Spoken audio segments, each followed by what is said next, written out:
Hello, hello, hello! পয়লা বৈশাখের সকাল থেকে বিকেল পর্যন্ত কী করলাম সেটা তো তোমরা অলরেডি ভ্লগে দেখে নিয়েছো। যদি না দেখে থাকো তাহলে এক্ষুনি গিয়ে ভ্লগটা দেখে নাও। আমার অলরেডি ভ্লগ আপলোড করা হয়ে গেছে। তো সন্ধেবেলায় এসেছিলাম বন্ধুকে ডেকে কেটলিতে। কেটলিতে আসার পর জায়গা পাচ্ছিলাম না। এই গোটা লম্বাটা দিয়ে হেঁটে হেঁটে যাচ্ছিলাম আর বারবার এদিক ওদিক তাকাচ্ছিলাম, দেখছিলাম কোথাও যদি দুটো সিট ফাঁকা থাকে। তো আমরা সেই ফাঁকা সিট পাইনি, তাই জন্য আবার এই মাঠের দিকে এসে দুটো পাওয়া গেছিলো। চা নিয়ে নিয়েছি, চা খাচ্ছিলাম।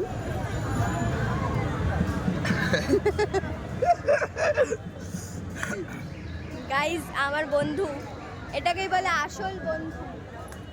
কি করে এসছিস তুই বল? অসুখ গায়ে মারা গেছে একজন।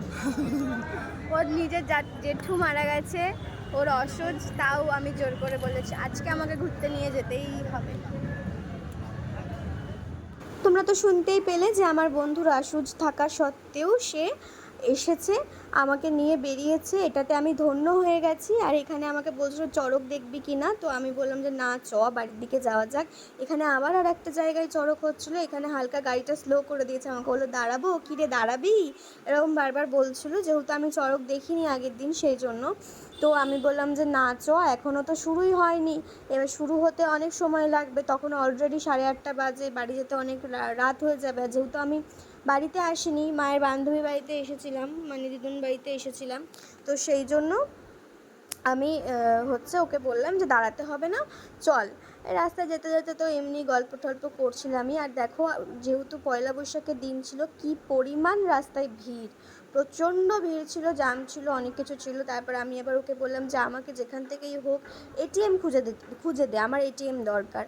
যেহেতু তখন নেটওয়ার্ক চলছিল না, মানে নেট কানেকশন চলছিল না, সেই জন্য আমি ভেবেছিলাম ক্যাশ টাকা তুলে রাখাই ভালো, কারণ অনলাইনে তো কোথাও পেমেন্ট করা যাচ্ছিল না। সেই জন্য আবার এই দিকে আমাকে নিয়ে এসেছে, মানে উল্টো দিকে নিয়ে এসেছে যাতে এটিএম পাই। এখানে ওই যে মনমোহিনীর পাশ দিয়ে যাচ্ছিলাম, দেখো ভিড় রাস্তা দিয়ে, তো তারপর এটিএমও পেয়ে গেলাম। আর তারপর এখানে গল্প করছিলাম, গল্প করতে করতে ও ওর মতন বকেই যাচ্ছে আর আমি ভিডিও করছিলাম। এইটা হচ্ছে মনে হয় ওই গির্জার মোড়ের ওই রাস্তাটা, যারা বহরমপুরে তারা তো জানোই, আর যারা বহরমপুরে নয় তাদেরকে বলছে ওই একটা রাস্তা আর কি। তো যাই হোক, চলে আসলাম এই রাস্তা দিয়ে।